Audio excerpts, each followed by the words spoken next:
someone says, move forward in what God has told you to do. And understand that he had to be strong because of the opposition. And even as they built the temple, they had to be strong because opposition will always come when you are doing what God has told you to do. There will always be opposition. The enemy, since the beginning of time, has always tried to thwart the plans of God. People in the land who didn't want them to be there. There were people who didn't want to see the temple be built. There were people in the land who looked stronger, who were smarter, and that's somehow what we go through as well. There are people who may be stronger than us, they may be smarter than us, it may make us feel inadequate, but God says, be strong. It doesn't matter what you see. And understand that the strength that you must have is not just for you, but there are eyes watching you. There are generations who have to come up behind you. They need you to be strong.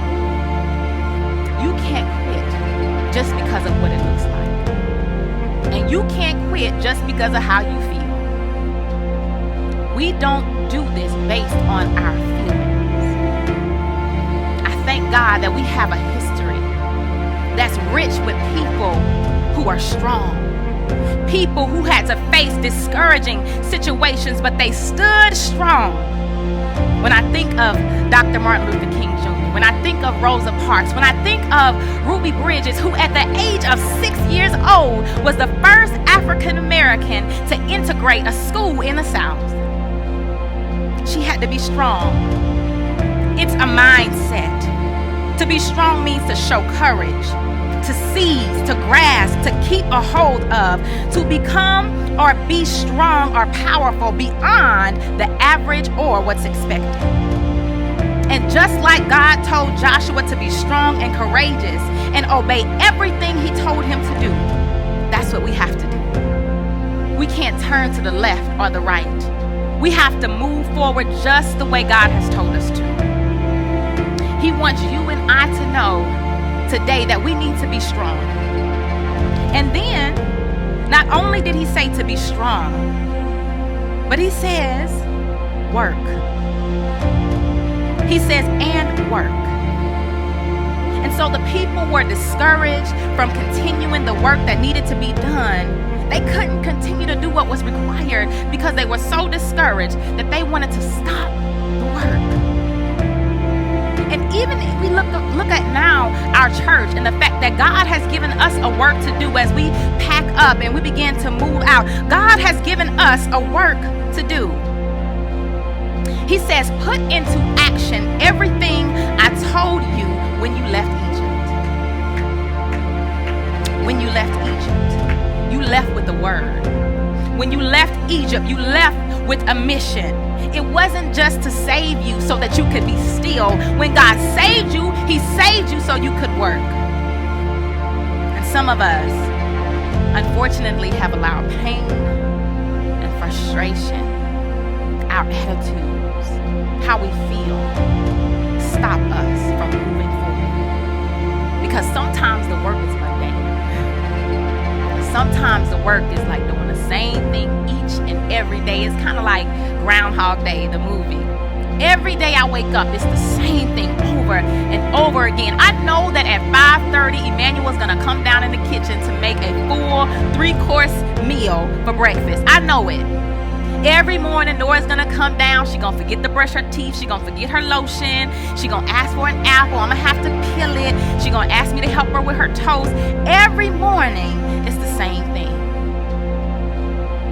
Monday comes, Tuesday comes after Monday, and then Wednesday, we out like Wednesday. Don't be fooled into thinking that your work is in vain. Don't be fooled into thinking that just because you feel like you get up and do the same thing each and every day, I have to talk to these kids over and over again, that it's in vain. Don't you understand that every time you speak to your child, every time I slice the apple, every time you encourage your child, that is kingdom work that you're doing. It may not look like it. It may not feel like it. God is pleased. He says, everything you do, do it to glorify me. And I got to give a special shout out to all the stay-at-home moms right there. Because we know how difficult it can be. Feeling like you're doing the same thing over and over and over.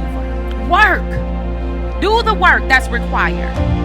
Stop sitting around complaining. We hear so many people say the new generation is so loud, the music is so horrible. Work to make it better. Pick up your pen again. Pick up your iPad again. Pick up your devotional. Set your alarm clock a little bit earlier. Go ahead, open up the curriculum. Fill out your application. Continue studying. Exercise again. Eat healthy again. Do what you have to do. Do the work. Do the work. Don't you know that you have the power to change the whole trajectory of your life if you would just do the work? Don't worry about how you feel or what you see right now or how discouraged you may be. Do the work that's required. And we know that work involves some sweat equity. That means it's going to be hard. That means it won't always be easy. That means there'll be times where you're working and other people sitting around doing nothing. Continue to work. Do what it is God has called you to do. We give up too easy. We give up too quick. You'll never see it if you don't make the proper investments. Your marriage is worth the work. Your children are worth the work. It will never be